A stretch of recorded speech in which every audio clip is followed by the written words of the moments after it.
enemy attacked your planet, all your soldiers and all their advanced technology could only put up a measly 9-minute fight, which is why man is an endangered species. A crisis of leadership. We've been talking about this all week. But what if there was some sort of outer space crisis? An alien invasion sounds crazy, perhaps, but then who thought we'd ever see the stock market swing 5% a day all week long? So maybe it's not as far-fetched as it sounds. If aliens invaded, who would step up to lead us in that fight, and could we even win? That's just one of the questions the Discovery Channel's new series, Curiosity, looks at. Joining me now is physics professor Michio Kaku, who is a consultant for the series. Professor, welcome. The biggest question before we get any invasion is, do aliens even exist, and how would we know? Well, the Kepler satellite currently orbiting in outer space has identified about 50 planets that seem very much Earth-like. In fact, every week we discover another Jupiter-sized planet in outer space. Now, to be sure, most of them probably have no more than microbial life, just germs. But a few of them may have intelligent life, perhaps even more advanced than what we have on Earth.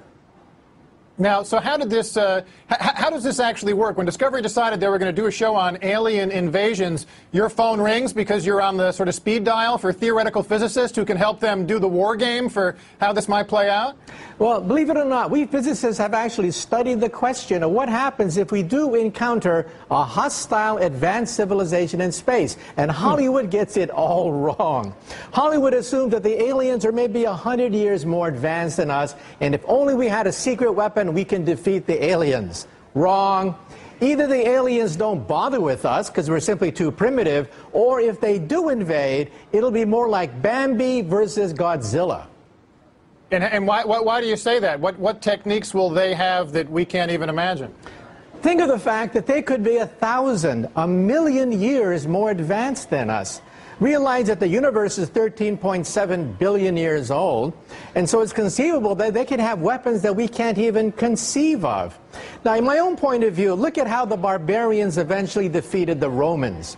The barbarians didn't have a secret of weapons by which they defeated Caesar and the Romans. No. They learned technology from the Romans. They imported technology. They learned the technology of the Romans and then used it against the Roman Empire. That's how they won. So then how would we, I know it sounds implausible, but if something like this were to happen, how would we defend ourselves as a planet? Well, initially we would have to probe them to find out exactly how advanced they are. Do they have nuclear weapons? Do they have radio and radar communications technology? Or do they have a whole new generation of weapons that we can't even conceive of? Now remember that for the most part, alien civilizations in outer space are not going to come to plunder us because there are plenty of uninhabited planets out there with resources. So for the most part, they're going to leave us alone. However, if, on the other hand, one day they do attack, we have to be prepared for the fact that they're going to overwhelm us in the opening shots of a war. Well, so what do we do?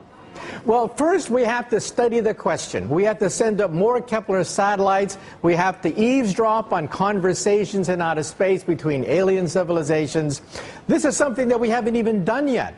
We have yet to find a single advanced civilization or life in outer space. But sooner or later, we will. The first step is to monitor them, to understand what level of civilization they have, the kinds of weapons. Second, perhaps even begin to initiate a dialogue. Now, of course, that's dangerous if they are warlike, in which case we may want to sit back and simply analyze their weaponry. Now, why do we assume that they're going to be hostile? Isn't there a chance that any aliens we encounter could come to us more like E.T. and less like Predator?